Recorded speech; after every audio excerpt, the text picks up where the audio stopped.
오늘의 사연 시작하겠습니다. 안녕하세요. 저는 일산에서 직장 생활을 하고 있는 30대 여성이랍니다. 원래 태어난 곳은 서울이나 경기권이 아닌 지방이에요. 저희 집은 그 고장에서 대대로 농사를 지으며 살아온 집안이랍니다. 농촌이라고는 하지만 바닷가가 멀지 않은 곳이라 먹을거리가 풍부하고 경치도 좋고 한마디로 살기 좋은 곳이지요. 최근에는 이곳을 찾는 캠핑족이나 관광객들도 많이 늘고 있다고 부모님이 말씀하시더군요. 그런 아름다운 고장에서 자연과 더불어 성장한 저는 비록 지방의 고등학교라고는 하지만 공부를 잘했어요. 그래서 서울로 대학을 가게 된 몇 안 되는 사람 중에 하나랍니다. 산도 좋고 가까운 곳에 물도 좋은 그런 제 고향에서 살다가 대학을 다니기 위해 서울로 올라와 보니 처음에는 정말 답답해서 못 살겠다는 생각이 들더라고요. 음식도 입에 안 맞고 사방이 콘크리트 건물들로 꽉 막혀 있는 서울에 적응하는데 시간이 많이 걸렸답니다. 집이 시골이기 때문에 학교 근처에 작은 방을 얻어 자취를 했죠. 시골에서 풍부한 먹을거리를 접하며 살다가 서울에서 자취를 하려니 그 물가에 또 놀라기도 했답니다.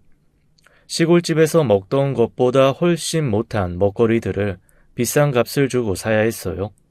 그런 저를 위해서 부모님은 농사 지은 것들을 부지런히 제게 보내주셨지만 저는 서울에도 좋은 먹을거리들이 많다고 말씀드렸지요. 그 시골에서 대학을 보내주신 것만 해도 감사한데 그 이상 신경 쓰시지 않도록 하기 위해서였죠. 대학을 졸업하고 경기도 일산에 직장을 얻게 되었어요. 직장 때문에 또 처음 가보게 된 일산, 서울만큼이나 번화한 곳이더군요. 저는 경기도권이라 좀 탁 트이고 답답하지 않을 것이라 기대했었거든요. 서울에서 벗어난 곳에 있었지만 직장은 모바일 게임을 개발하는 벤처 회사였고 규모도 적지 않은 회사였어요. 회사 분위기도 마음에 들었고 함께 일하는 동료들과도 사이가 좋았어요. 그렇게 회사 생활에 잘 적응하고 있던 중에 남자 선배 하나가 갑작스러운 제안을 하더라고요. 다름이 아니라 자기 친구 중에 저와 생각하는 것도 비슷하고 잘 어울릴 것 같은 친구가 있으니 만나보라는 것이었어요. 최혜정 씨, 내 친구 중에 괜찮은 녀석 하나 있어요. 그 친구도 결혼하기 딱 좋은 나이이고 혜정 씨도 슬슬 결혼 생각해야 될 나이고 하니 한번 만나게 해주고 싶은데 내 생각엔 둘이 아주 잘 어울릴 것 같아요. 그 친구는 회사 선배와는 초등학교 동창으로 그 사람이 어떤 사람이라는 것을 선배가 속속들이 알고 있다고 했죠. 집안 사정이나 사고방식, 그리고 이상형에 대해서까지 자신이 너무나 잘 알고 있다는 것이었어요. 그런데 사고방식이나 생김새까지 그 친구가 생각하는 이상형으로 제가 딱 적격이라는 것이었죠. 그리고 그 친구의 인격에 대해서는 자신이 장담한다는 것이었어요. 선배가 하도 적극적으로 만남을 주선하니 한번 만나나 보자는 생각을 하게 되었답니다. 장재영이라고 합니다. 친구한테서 칭찬의 말씀 많이 들었어요. 이렇게 만남에 응해주셔서 정말 감사합니다. 첫눈에 보기에도 예의 바르고 반듯해 보이는 사람이었답니다. 하도 선배에게 이야기를 많이 들어서인지 첫 만남부터 낯설지 않은 사람이었어요. 오래전부터 알고 지낸 사람 같은 느낌이었죠. 저를 데리고 와준 선배가 중간에 슬쩍 빠지고 나서 첫 만남이었지만 우리는 많은 이야기를 나누었어요. 고향이 시골이라고 선배를 통해 들었다고 했죠. 바다와 산을 모두 볼 수 있는 곳이라니 부럽다며 제가 시골 출신인 것에 대하여도 오히려 좋게 생각하고 있더군요. 첫 만남이지만 서로에 대해서 많은 이야기를 나누었고 우리는 연락처를 교환하고 헤어졌죠. 바로 다음날 그 사람이 저에게 연락을 취해왔어요. 그 다음날 자신이 일찍 퇴근하는 날이라면서 저녁 식사를 함께 해주었으면 고맙겠다고 정중하게 제안을 하더군요. 그런데 만남을 주선해준 선배가 옆에서 전화 내용을 다 듣고 있었나 봐요. 재영아, 혜정씨도 내일 안 바빠. 좋은 데로 모셔라. 알았지? 전화 너머로 그 사람의 기분 좋은 웃음소리가 들려왔고 우리는 자연스럽게 다음날 저녁 약속을 잡았답니다. 처음으로 같이 하는 저녁 식사인데도 낯설거나 어색함이 없었어요. 그 사람도 같은 일산에서 회사 생활을 하고 있기는 하지만 우리 회사에서는 조금 떨어진 곳에 회사가 있었죠. 차를 가지고 와서 저를 태워 회사 근처 최고의 맛집이라며 데리고 가주었어요. 시골에서 깨끗한 것만을 먹고 자란 제 입에도 깔끔한 음식 맛이 마음에 들었고 분위기도 좋은 곳이었죠. 우리 사이는 몇 개월 안 되어 누가 먼저랄 것도 없이 결혼 이야기를 입에 담는 그런 사이가 되었답니다. 예비 남편은 먼저 우리 집에 내려가서 정중하게 딸을 제게 주십사 했고 우리 부모님도 이 사람을 마음에 들어 하셨어요. 전부 시골 음식들이라 입에 맞을지 모르겠지만 많이 들어요. 좋은 것들도 아니고 노추하기는 하지만 깨끗하기는 하다오. 우리 애가 귀엽게만 키워서 아무것도 모르는데 시집가서 살림을 잘 꾸리고 살까 걱정이 되네요. 말씀 놓으십시오, 어머니. 그리고 누추하더니요. 두 분이 정성 들여 키우신 먹거리들인데요. 그리고 웬 음식을 이리 많이 장만해 주셨어요. 상다리가 부러지게 생겼는데요. 살림도 제가 같이 할 생각이니 너무 걱정 마시고요. 재영 씨는 엄마가 내주시는 시골 음식에 전혀 거부감을 보이지 않고 아주 맛있게 먹더군요.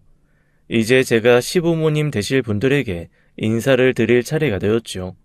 시부모님은 서울에서도 번화하다는 강남에 살고 계시다고 했어요.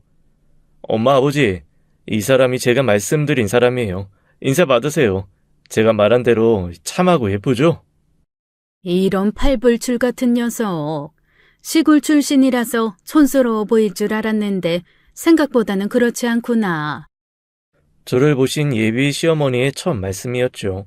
시골 출신이라는 것에 대해 조금 못마땅해 하고 계신 것 같다는 느낌을 받았어요. 저녁상이 전부 서울 음식인데 적응이 되겠니? 시골이면 아무래도 먹을거리가 풍족하지 않았을 텐데 익숙하지 않겠지만 그래도 많이 먹으려무나. 엄마, 이 사람 고향이 산에 둘러싸여 있지만 바다도 가까이에 있는 곳이라서 먹을거리 풍족한 지방이에요. 그리고 우리도 전라도 시골에 있다가 저 고등학교 때 이사 온 거잖아요.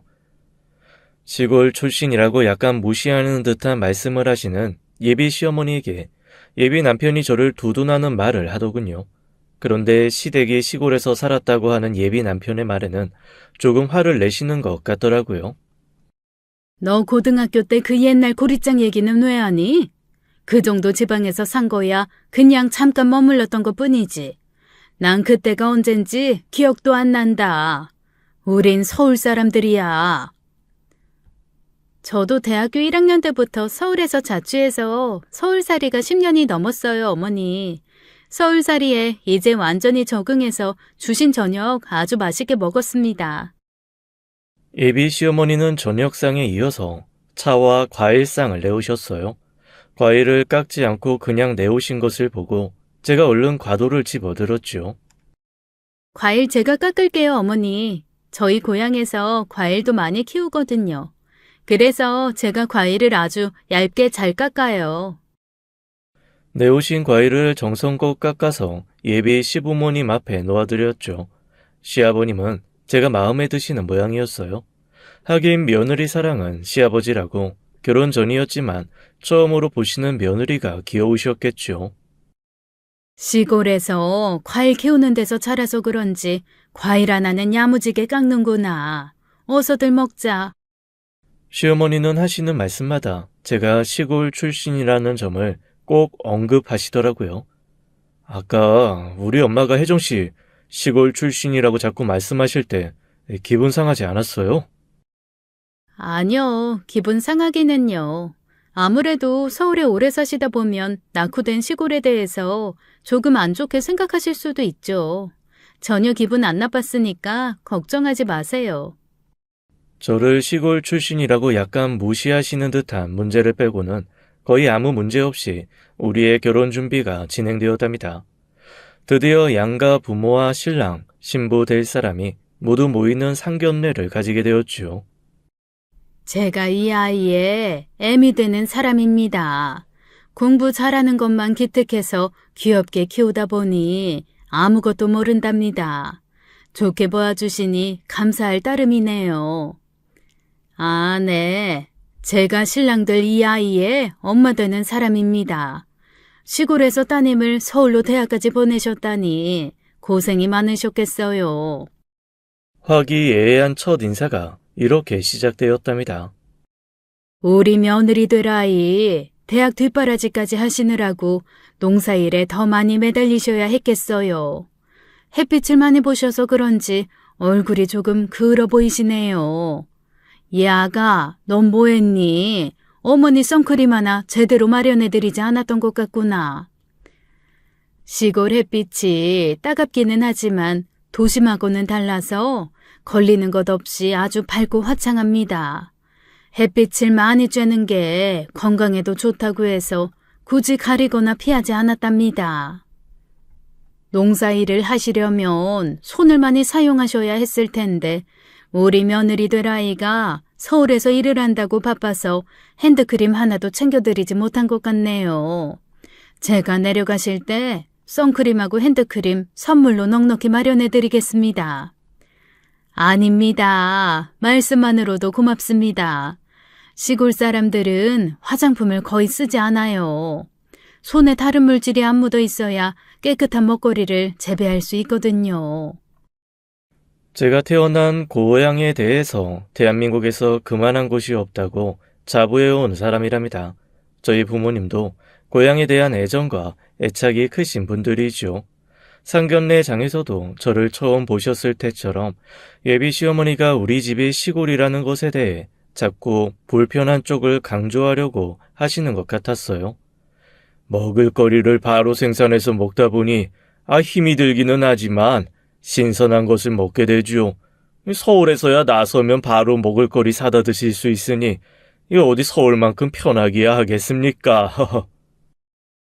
네, 바로 집 앞에 있는 백화점 식품관에 나가면 고급스러운 물건들이 쌓여 있죠. 아마 대한민국에서 제일 좋은 먹거리들이 강남 백화점들에 다 있다고 해도 과언이 아닐 거예요.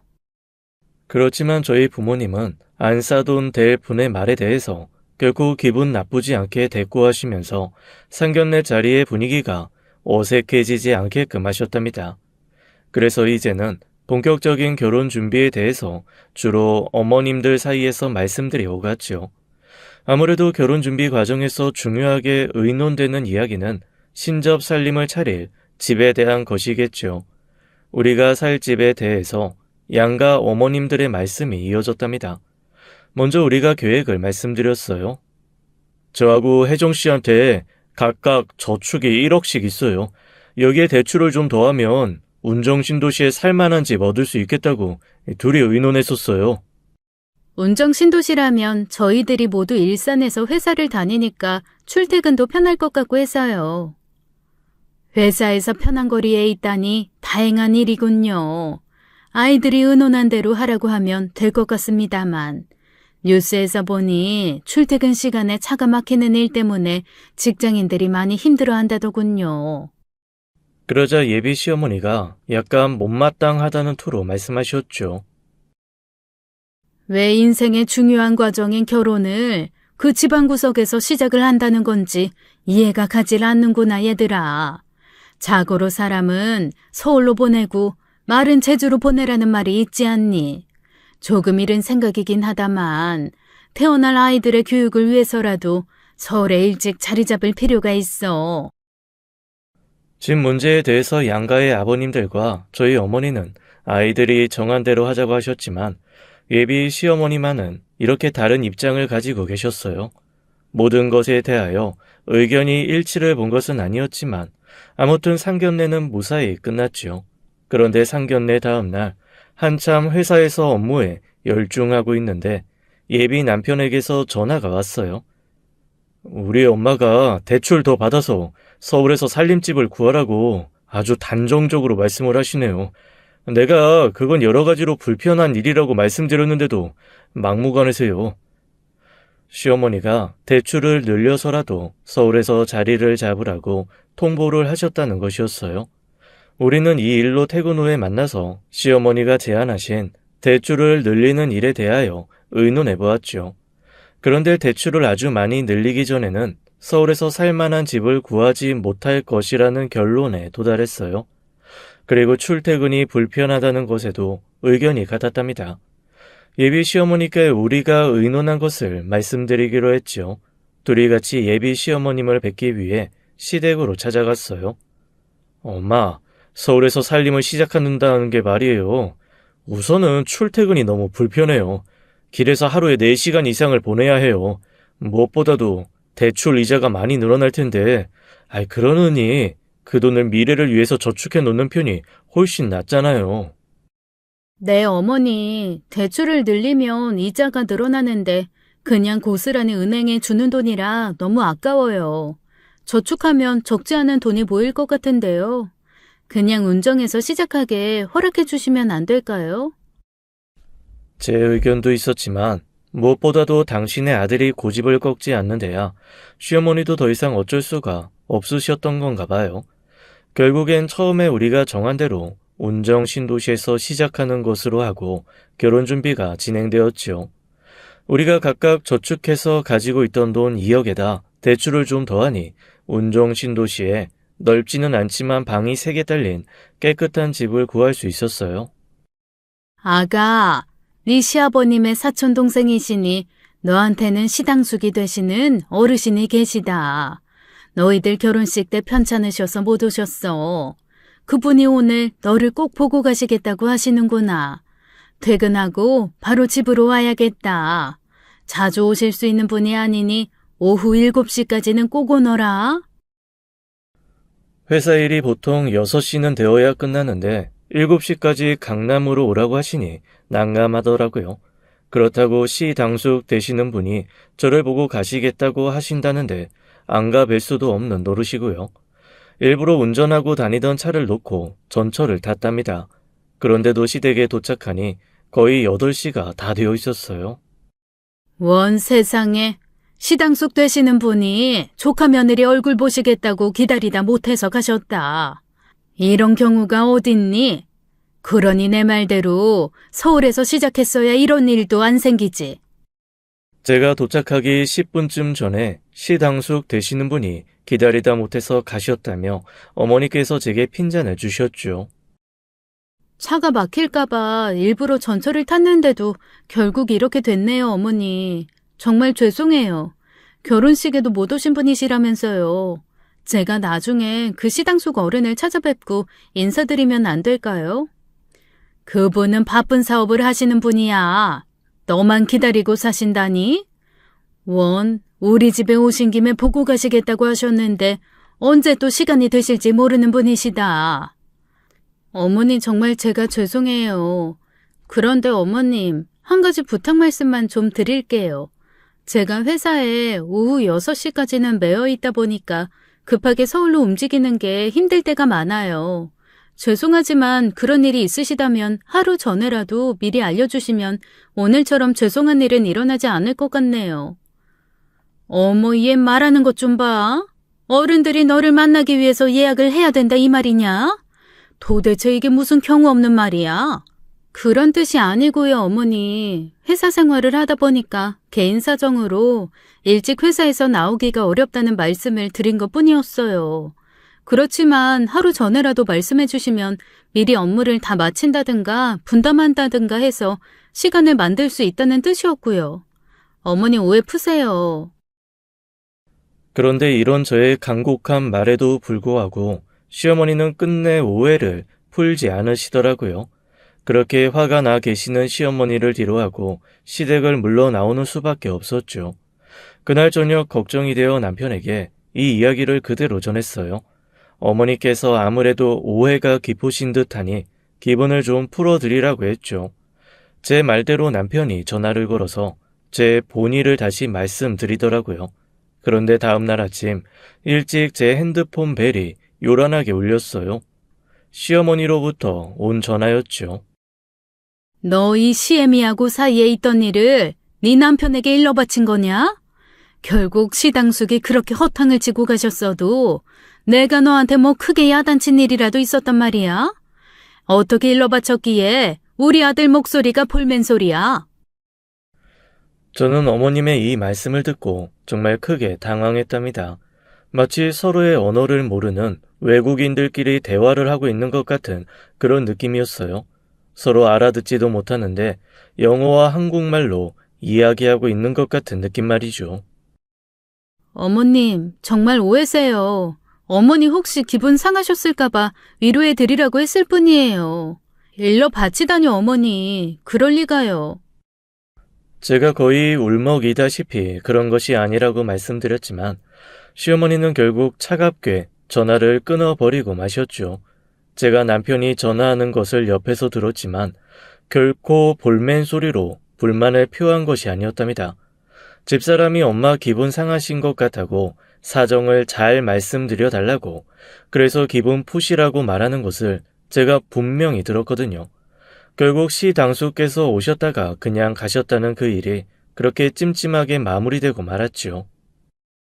너 아직도 퇴근 안 한 거 아니지? 너 집에 좀 왔다 가야겠다. 내가 발목을 좀 삐끗해서 약간 접질렀어. 그렇다고 이 일로 지팡이를 살 수도 없고 네가 와서 나 좀 부축하고 밤에 마트에 좀 가줘야겠다. 시간이 거의 오후 9시가 된 시간이었어요. 마트가 아무리 밤을 새고 문을 연다지만 우리가 사는 곳에서 강남에 있는 시댁을 가려면 11시 가까이 될 것이었죠. 잘 걸으시지도 못하는 분을 모시고 장을 보려면 2시간은 걸려야 할 테고 그로부터 또 2시간은 걸려야 우리 집으로 올 수 있을 것이었어요. 전날 저녁에 1시간이나 2시간 잠을 손해보고 일어나서 출근 준비를 하는 것이 얼마나 스트레스가 쌓이는 일인지 아침 출근을 하시는 많은 분들이 아시리라 생각해요. 거기다 맞벌이이기 때문에 저는 집에 와서 쉴 수 있는 처지가 아니었죠. 다음날 아침에 먹고 나갈 반찬 준비 등을 모두 저녁에 해두어야 아침 출근 준비를 여유 있게 할 수 있었어요. 남편이 조금씩 도와주고는 있었지만 오후 9시면 제가 한참 바쁘게 다음날을 위해서 준비를 하고 있을 시간이었죠.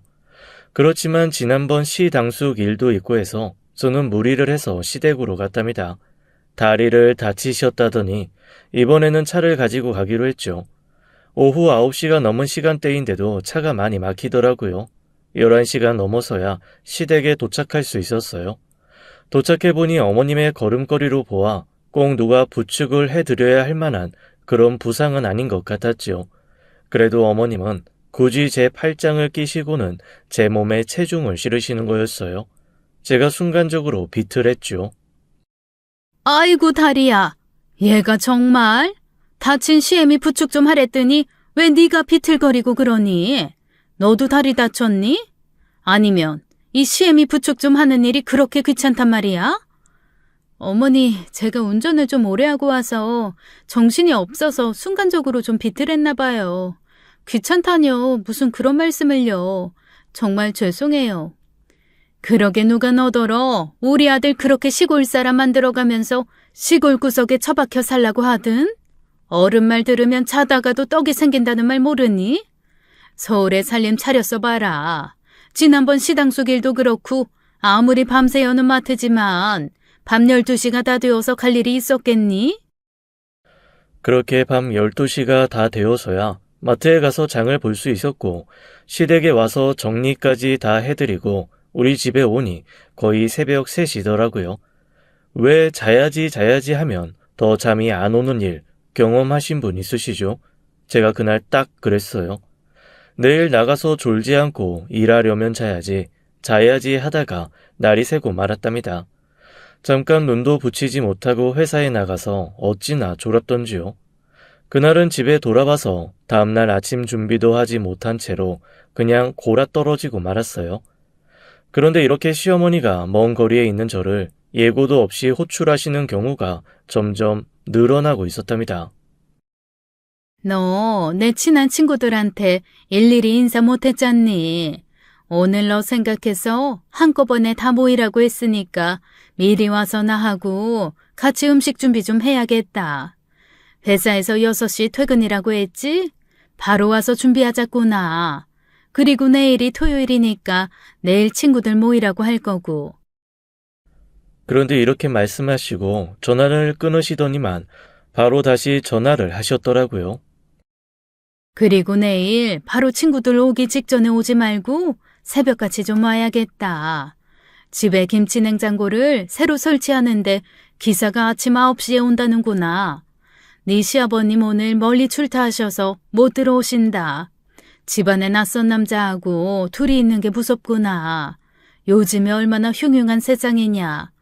오늘 와서 집에서 자고 가든지 아니면 늦어도 아침 8시 반까지는 오려무나. 네 남편은 굳이 같이 올 것 없어. 말씀드렸지만 저는 시골에서 그저 순박하게 성장기를 보낸 사람이에요. 사람을 의심할 줄도 모르고 나쁘게 볼 줄도 모르는 그런 사람이에요. 그런데 왜 자꾸 우리 시어머님이 제게 일부러 이러신다는 생각이 드는 걸까요? 어머님이 일부러 그러신다는 생각이 들 때마다 고개를 가로저었지만 그 생각을 떨쳐버릴 수가 없었어요. 시어머니는 심지어 몸이 편찮으시니 제게 며칠간 와서 간병을 하라고도 하셨어요. 제가 회사에 다니는 것을 뻔히 아시는 분이고 중병이 아닌 이상 옆에 간병을 하는 사람이 있어야 하는 것도 아니잖아요. 하지만 저는 그래도 시어머니와 잘 지내보자는 생각에서 며칠씩 필요로 하는 일임에도 불구하고 연차를 쌓아가면서 찾아뵙곤 했답니다. 그런데 가보면 그다지 심각한 일이 아닌 적이 허다했어요. 무슨 대책이 필요하다 생각을 하고 있던 차에 또 어머님이 저를 호출하셨죠. 역시 또 2시간이 넘게 걸려서 시댁에 방문했고요. 이유는 아버님이 편찮으셔서 어머님이 움직일 수가 없으니 근처 친척집에 대신 가보라는 것이었죠. 네 시아버님의 친척 형님 되시는 분댁이다. 우리 조카 되는 그 집 딸아이가 영 결혼을 안 하고 있더니 늦은 결혼을 하게 돼서 온 집안이 다 좋아하고 있어. 오늘 함이 들어온다니 일손이 많이 부족할 거다. 내가 갈 수 있으면 좋겠다만 네 시아버님이 편찮으시니 네가 대신 가서 도와드리는 게 도리야. 예전에 네 아버님이 신세진 적도 있는 분이시다. 그 친척댁이 어딘지는 모른다고 말씀드리자 약도를 그려주시겠다며 시어머니가 종이와 펜을 가지러 들어가셨죠. 그때 누군가 초인종을 누르더군요. 종이와 펜을 가지러 들어가신 어머님을 대신해서 누구냐고 물으니 집주인이라고 하는 것이었어요. 잘못 오신 모양인데요. 여기 집주인은 저희 시부모님이세요. 동호수를 잘못 아셨나 봐요. 이미 말씀드렸지만 저희 시부모님은 서울 강남 지역에 살고 계시죠. 빌라인데 오래되어 좀 낡긴 했지만 강남 중에서도 땅값이 비싼 지역에 있는 곳이라 집값이 꽤 나가겠구나 생각했었어요. 분명히 시부모님 소유의 집이라고 알고 있었는데 초인종을 누른 사람이 집주인이라고 하니 저야 잘못 찾아오셨다고 할 밖에요. 그런데 바로 저의 그 잘못 오신 것 같은데요 소리가 떨어지자마자 저희 시어머니가 마치 단거리 육상 선수처럼 재빨리 방에서 나오시더라고요. 그러더니 문을 열고 찾아온 사람을 자꾸 밖으로 데리고 나가시려는 것이었어요. 아유, 왜 이렇게 사람을 밀어요? 할 얘기 안 길어요. 지난번 말했다시피 여기 집값이 많이 올라서 이번 계약 때 월세금 다시 계약해야 된다고 찾아온 거라니까. 아유, 나중에 얘기해요, 나중에. 지금 집에 손님 있어서 얘기 못해요. 아유, 왜 자꾸 들어오려고 그래요? 지금 얘기 못한다니까. 집값이 많이 올라서 월세금을 다시 계산한다. 그렇다면 이건 월세도 전세도 아닌 반전세에 사신다는 이야기인데 제가 알고 있는 사실과는 너무 다른 이야기였죠. 어쨌든 저는 그날 어머님이 그려주신 정확하지 않은 약도를 가지고 시어머니께 수없이 전화를 드려가면서 간신히 그 친척집을 찾아갔죠. 막상 가보니 일손이 없는 것이 아니더라고요. 그리고 함이 들어온다고 무슨 큰 잔치가 벌어진 것도 아니었고요. 요즘 그런 절차를 요란하게 벌이는 집 많지 않잖아요. 그날 남편을 붙잡고 시부모님이 사시는 집에 대해서 어떻게 된 일인지 물어보았어요. 어머님, 아버님, 반전세에 사세요?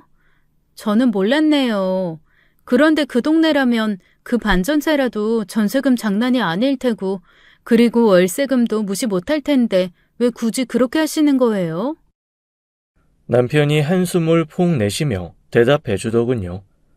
우선 당신한테 미리 말해주지 못한 것에 대해서 미안해. 그런데 엄마가 당신한테 이 일을 알려주는 것이 싫다고 하셔서 어쩔 수 없었어. 나도 그렇게 하지 마시라고 말씀드려봤지만 소용이 없더라니까. 서울에서 좀 벗어난 곳에 중대형 아파트에 사시는 것보다는 방 한 칸이라도 강남에 사시는 것이 더 좋으시대요. 우리 시어머니, 시간이 지나면서 어떤 분인지 알게 되는 것이 아니라 더욱 모를 분이라는 생각이 들더군요. 그런데 알다가도 모를 우리 시어머니와 제 사이가 냉전 상태가 되는 일이 벌어지고 말았죠. 제가 우리 시어머니가 굳이 필요하지 않은 일에도 일부러 저를 부르면서 힘들게 하시는 것 같다고 말씀드렸잖아요.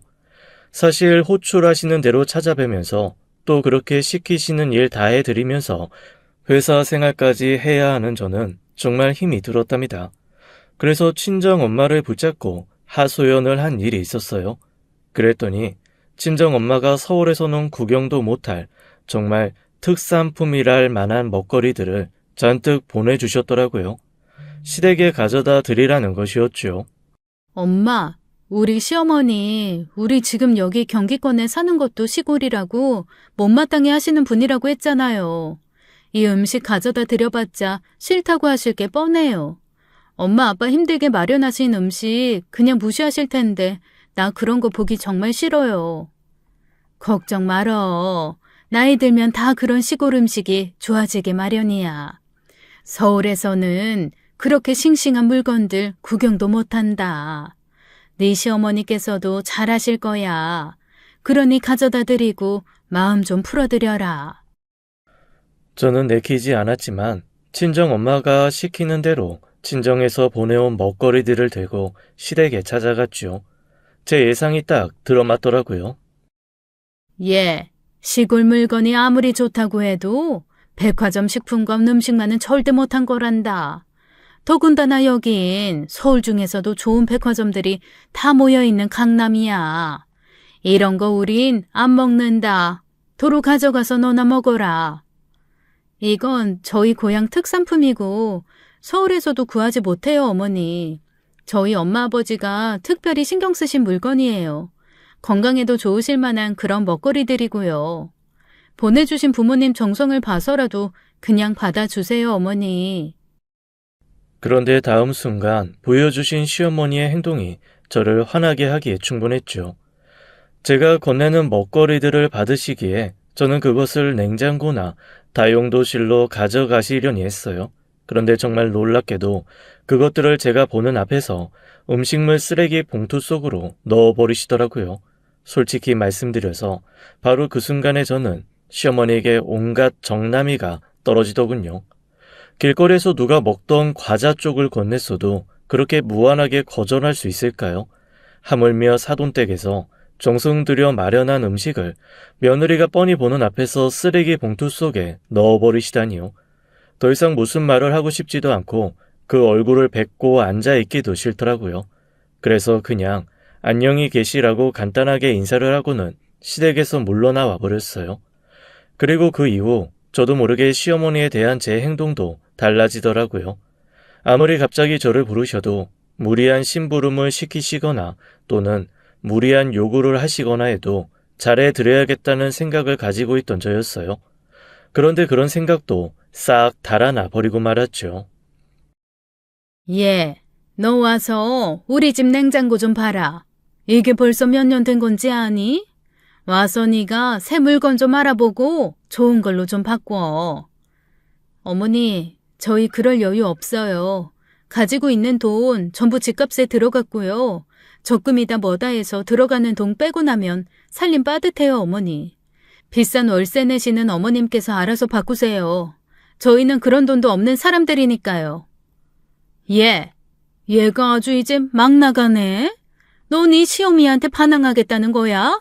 네가 무슨 사춘기 문제 아냐? 어디다 반항이야, 반항이. 저는 어머니가 뭐라고 하시건 말건 업무가 바빠서 전화 끊겠다고 하고는 제가 먼저 끊어버렸어요. 제 행동이 자연스럽게 그렇게 되더라니까요. 적어도 사돈 될 사람들이 보낸 물건들이 아무리 좋지 않아도 그렇지 그걸 며느리 보는 앞에서 당당하게 쓰레기 취급하는 그런 시어머니하고 무슨 얘기를 더 하며 무슨 요구를 더 들어드리겠어요? 몇 번을 더 그런 식으로 제게 전화를 해서 또 갑자기 오라는 둥, 뭐가 필요하다는 둥 말씀을 하셨지만 저는 다 무시했어요. 그런데 그러던 중 남편의 회사에서 남편을 다른 자회사로 발령했답니다. 서울 삼성동에 있는 자회사였죠. 그리고 저에게도 큰 변화가 있었어요. 몸이 으슬거리고 감기 기운이 좀 있는 것 같더니 냄새에 민감해지면서 뭘 먹기가 힘들더라고요. 친구들과 이야기를 나누다가 우연히 제 증세에 대한 이야기가 나왔고 이미 아이 둘을 두고 있던 친구가 임신이 틀림없다면서 산부인과에 가보길 권했죠. 가보니 정말 임신이더라고요. 첫 아이라 그런지 입덧이 심했어요. 도대체 음식물을 섭취할 수가 없었답니다. 남편 밥 한 끼 차려주는 일도 힘이 들었어요. 회사에 나가서도 조퇴를 하는 일이 많아졌고 회사에 미안했던 저는 퇴사를 하는 것으로 결정했죠. 이제 저는 집에만 있는 전업주부가 되었고 남편의 외벌이로 살림을 더욱 알뜰하게 살아야 하는 처지가 되었답니다. 그리고 당장 닥친 문제가 남편의 출근길이 너무 멀다는 것이었어요. 하루에 5시간 가까이 길에서 보내야 할 정도의 거리였죠. 서울 쪽에 집을 알아보기는 하고 여기저기 남편 회사 근처를 돌아다녀 보았답니다. 그런데 정말 헉 소리가 나오도록 집값은 상상을 초월하는 것이었어요. 시어머니가 이런 우리의 상황을 알게 되신 것 같더군요. 저에게 전화를 하시기에 억지로 받았더니 집 문제에 대해서 의논을 하자고 저를 부르시는 것이었어요. 사실 뵙기 싫은 분이었지만 하도 오라고 여러 차례 말씀을 하시기에 가뵙기로 했죠. 그런데 시어머니가 정말 상상하지도 못한 말씀을 하시더군요. 예, 너희들 집 문제 때문에 고민 많다면서? 걱정 말아라. 내가 집 사주마. 내 아들이 살 집에 내가 어떻게 신경을 안 쓰겠니? 제가 입덧 때문에 제대로 먹지도 못하고 해서 헛소리가 들리는 줄 알았답니다. 그런데 헛소리나 거의 매한가지로 저는 시어머니의 이런 말씀이 믿어지지도 않았어요.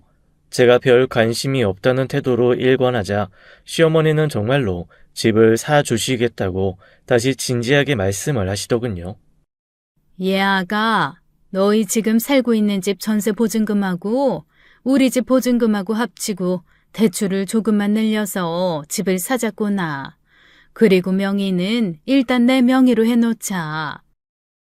시어머니로부터 이미 마음이 돌아선 저는 속으로 그러면 그렇지 했답니다. 어머니 명의로 집을 만들어 놓으면 그게 어머니가 집을 사시는 것이지 어떻게 저희에게 집을 사주시는 게 되나요? 그건 좀 맞지 않는 말씀이신 것 같은데요. 나 죽으면 내가 그 집 들고 하늘로 살러 가겠니? 그 집 니들이 상속받을 집이야. 그리고 그동안 그 집에서 우리랑 같이 살면 될 거 아니야. 가뜩이나 정남이가 떨어져서 보기도 싫은 분하고 같은 집에서 살자고요. 저는 남편을 붙들고 딱 잘라서 그렇게는 못한다고 했죠. 남편 역시 어머니의 그 말씀에 반대하는 입장이더라고요.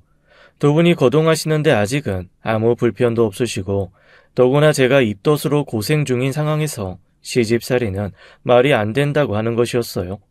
제가 시어머니에게 마음이 돌아섰다는 것을 남편도 알았고 제 마음이 돌아선 이유도 역시 알고 있었기에 남편도 어머니에 대해서 조금 화가 난 상태였고요. 아기 너도 듣지 않았니? 이 집값이 지금 크게 올라서 월세금이 더 올라가게 되어 있단다. 재계약을 해야 되는데 그러면 우리더러 길거리에 나앉으라는 말이냐? 아니죠, 어머니. 서울 변두리나 경기권으로 나와도 괜찮은 집 구해서 사실 수 있으세요. 그런 편한 방법을 두고 왜 먼 길을 돌아서 가려고 그러세요?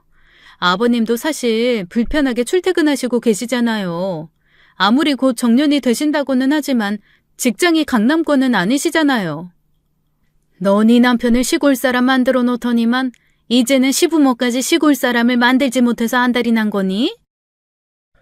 그리고 이어서 사람을 붙잡고 늘어지면서 괴롭히는 시어머니의 그 좋지 않은 습관이 또 도지고 있었어요. 입덧으로 꼼짝 못하겠다는 사람을 오라가라 하는 것도 모자라서 아예 저희 집으로 찾아오셔서는 눌러앉아서 며칠을 나가시지도 않는 거였죠. 억지로 끌어낼 수도 없고 우리 시어머니라는 분 정말이지 대책이 없더라고요. 심지어 어머니의 이런 태도에 남편도 불편해하는 것 같았죠. 그런데 시어머니가 이렇게 조르시지 않아도 남편의 출퇴근 문제 때문에 결국 서울로 집을 옮겨야 할 판이었어요. 그래서 남편과 저는 다시 진지하게 의논을 했죠. 그리고 정말 싫었지만 남편이 힘든 것을 조금이라도 덜어주기 위해 시부모님과 같이 살자는 그 제안을 받아들이기로 했답니다. 결정을 해놓고는 한숨이 저절로 나오더군요. 아니, 한숨을 지나서 눈물까지 나오더라니까요. 그렇게 해서 결국 시어머니와 제가 같이 집을 보러 다니게 되었어요. 하지만 서울 강남이 어떤 곳인가요? 아무리 두 집의 전세 보증금을 다 합쳤다고는 하지만 전세는 어림도 없었어요. 결국 대출을 늘려야 작은 집이라도 구할 수 있겠더라고요.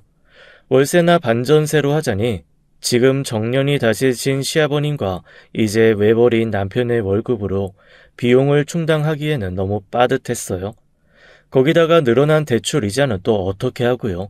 또 내 식구가 같이 살아야 하고 곧 아이도 태어날 테니 작은 집을 구할 수도 없었고요. 아유, 이런 집에서 어떻게 살아요? 사장님, 집을 보여준다고 어떻게 이렇게 계속 마음에 안 드는 집만 보여주세요? 시어머니가 부동산 사장을 붙잡고 하시는 말씀이었어요. 그런데 부동산 사장님은 시어머니의 이런 불평에도 불구하고 여기저기 집을 알아보고 자주 연락을 해주는 등 최선을 다해주고 있었어요. 시어머니는 보여주는 집마다 마음에 안 든다며 퇴짜를 놓으셨죠. 드디어 부동산 사장님도 한 말씀 하시더라고요. 아주머니, 가지고 계신 예산으로는 이 정도도 괜찮은 물건이에요. 이 이상은 어려우세요. 지역을 바꾸시든가요. 뭐라고요? 이 동네 아니면 안 된다니까요. 우리 아들 직장도 있고 해서요. 왜 이렇게 말씀을 못 알아들으시는지 몰라. 사정 얘기 한두 번 한 게 아니잖아요. 시어머니가 M1 부동산 사장님한테 짜증을 내시더군요. 그런 시어머니를 제가 말렸고 내일 다시 집을 보러 오겠노라고 하고 일단 부동산 중개사 사무실을 나왔죠. 집에 들어가 좀 쉬면서 앞으로의 일을 생각하니 한숨이 나오더군요. 그리고 친정엄마 생각이 간절했어요. 그동안 입덧의 집 문제에 여러 가지 일이 겹쳐서 친정에 오랫동안 전화를 드리지 못했었지요. 그런데 제 마음을 마치 아셨다는 듯이 친정엄마가 먼저 전화를 하셨어요. 제가 오랫동안 전화를 못한 이유에 대해서 하소연 비슷하게 말씀드렸답니다. 그런데 엄마가 정말 반가운 분 하나를 바꿔주시는 것이었어요. 저는 앉았던 의자에서 튕겨 일어날 정도로 정말 반가웠답니다. 할머니, 언제 귀국하신 거예요? 귀국하신다는 말씀도 없이 어떻게 이렇게 들어와 계신 거예요, 할머니? 얼마나 보고 싶었는데요. 참, 제가 저희 친정이 시골이라는 것 말고는 친정에 대해서 자세하게 이야기해 드린 적이 없죠. 저희 친정 엄마의 어머니 되시는 저의 외할머니가 아직 생존해 계셨답니다. 연세는 드셨지만 근력이 젊은이 못지 않으셨고 정정하셨어요. 그런데 귀국은 무슨 말이냐고요? 엄마 형제분들 중에서 이모 한 분이 일찍이 캐나다로 유학을 떠나셨었지요. 이모는 거기서 현지인을 만나서 결혼하셨고요. 그런데 이모가 갑자기 유방암 진단을 받고 수술을 하게 되셨죠. 그 수발을 위해서 친정 어머니인 우리 외할머니가 캐나다로 날아가신 것이었어요. 처음 할머니가 가셨을 때 이모의 예후는 정말 좋지 않았다고 들었어요. 내일을 기약할 수 없는 상황까지 되었다는 연락도 받았죠. 그래서 할머니가 귀국을 포기하셨고 제 결혼식에도 참석하지 못하셨답니다. 그런데 수술이 아주 성공적이었고 이모의 상태는 날이 갈수록 괜찮아졌다는 것이었어요. 그래서 할머니가 귀국하실 수 있으셨다지요.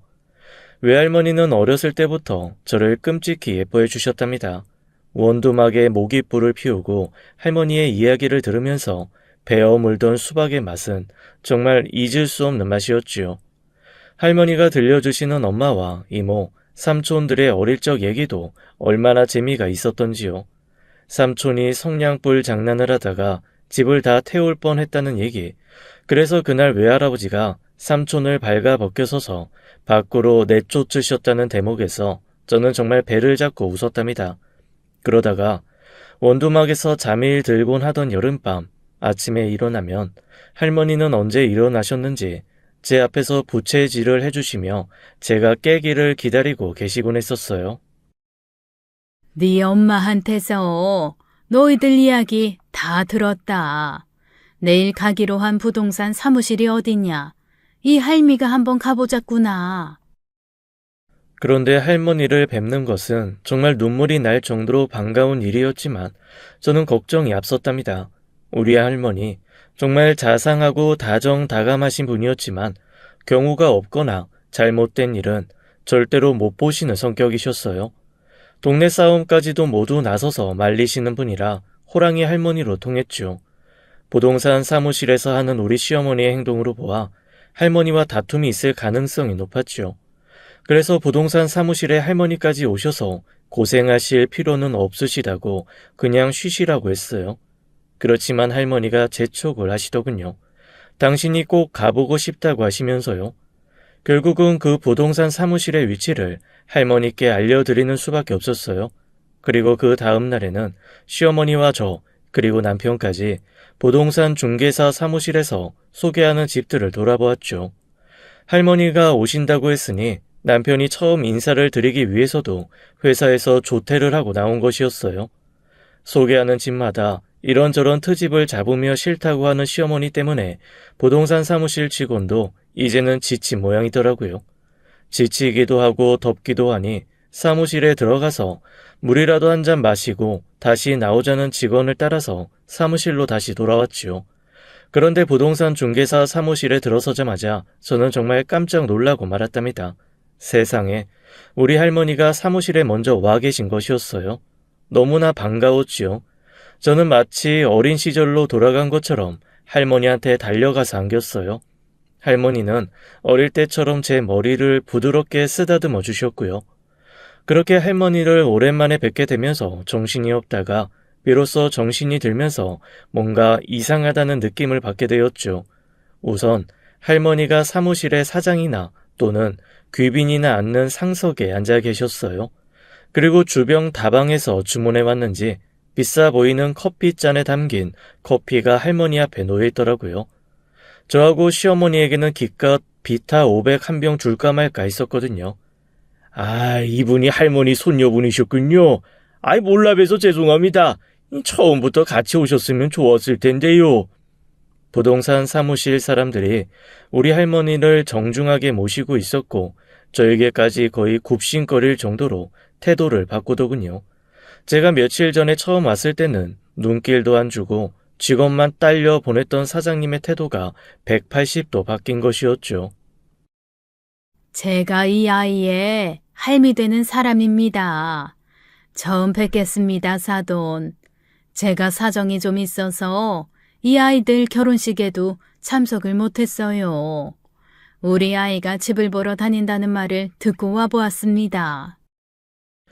부동산 사무실 사람들이 할머니에게 굽신거리는 것을 보고 의아해하던 시어머니가 얼른 대꾸를 못하시더라고요. 네? 아, 네. 제가 이 아이의 시어머니입니다. 그런데 어떻게 할머니께서 여기까지? 혜정아, 아가야, 내가 집 사주마. 네가 오기 전에 내가 먼저 봐둔 집이 있다. 그 집으로 계약을 하자꾸나. 어서 가보자. 할머니와 시어머니 그리고 저와 남편, 사장님과 직원까지 우르르 그 집을 보러 다녔죠. 그 동네 집값이 상상을 초월하는 만큼 수수료 생각에 사장님의 입이 귀에 걸려 있더라고요. 사장님이 안내해준 집은 새로 지은, 그것도 고급스럽게 지은 꽤나 비싸 보이는 30평대 아파트였어요. 금액이야 말씀드리지 않아도 상상을 초월하는 것이었고요. 내가 우리 애기 결혼식에도 못 와보고 거기다 내 증손을 가졌다지.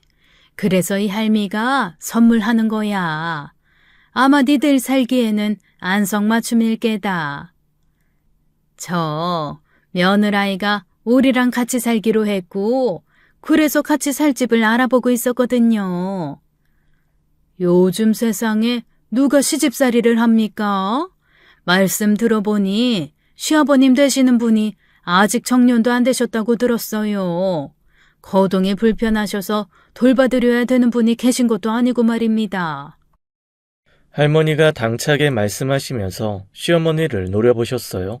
우리 할머니의 이런 기세를 당해내는 사람은 지금까지 본 적이 없었죠. 시어머니 역시도 할머니의 기세에 눌려 아무 말도 못하고 쩔쩔 매시더라고요. 제가 집을 하나 더 살 겁니다. 아까 본 집보다는 좀 작은 집을 살 거예요. 명의는 아까 그 집처럼 우리 손녀딸 명의로 해줄 거고요. 아까보다는 작은 집이라지만 금액은 역시 어마어마하더군요. 사돈내외 분들께서 그 집에서 사십시오. 그 대신 사돈께서 가지고 계신 돈은 우리 아이에게 주세요. 그 집은 우리 손녀가 가지고 있다가 사돈내외가 돌아가시면 요긴하게 쓸 겁니다. 그야말로 할머니의 통큰 플렉스였어요. 쓸데없거나 허풍으로 자랑질하는 사람들도 많겠지만 우리 할머니는 가지고 계신 재력으로 사돈지까지 배려하시는 해결책을 한 방에 보여주신 것이었죠. 할머니의 플렉스가 그야말로 명예의 전당에 모셔질만 하다는 생각까지 들더군요. 웬만해서는 만족하지 않으시고 매사에 불만이 많으며 까다로우신 우리 시어머니까지도 할머니의 이 통 큰 플렉스에선 한박 웃음을 지으시더라고요. 지금 웃으신 건 맞죠? 제가 드리는 제안을 기쁘게 받아들이시는 것으로 알겠습니다. 이것은 제가 사돈댁에 해드릴 수 있는 예의라고 생각해서 이렇게 한 겁니다. 제가 예의를 지켰으니 사부인도 예의는 지켜주셔야 됩니다.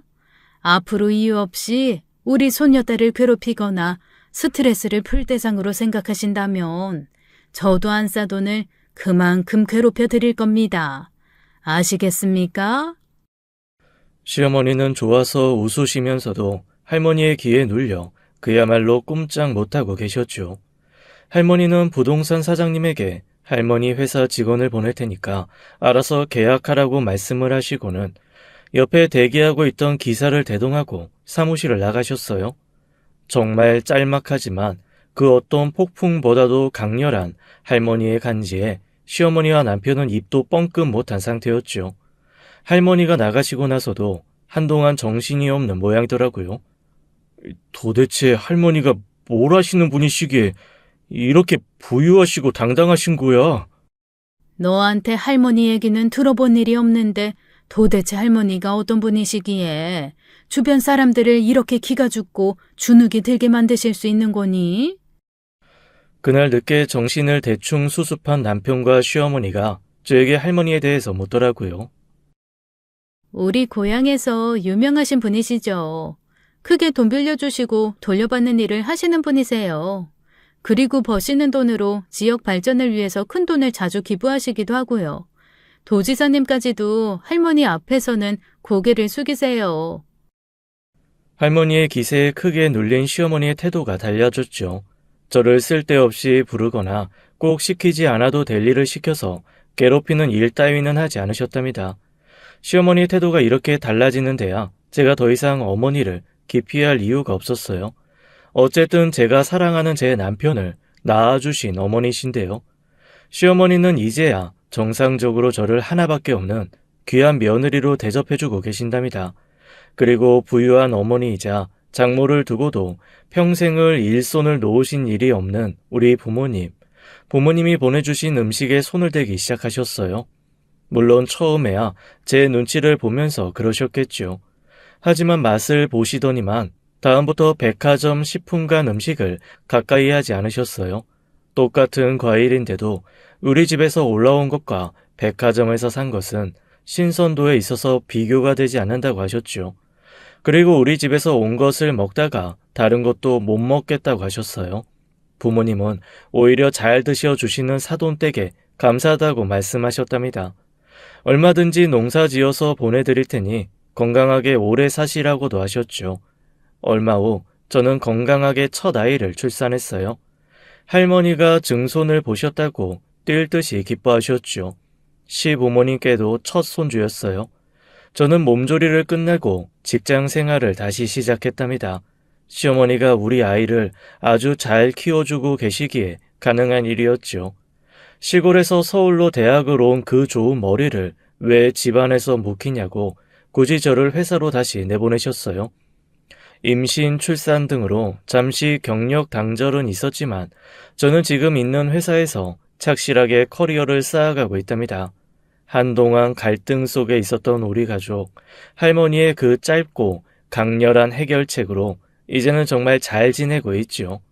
우리 할머니 오래오래 사셔서 고손까지 볼 수 있게 기원해 주실 거죠.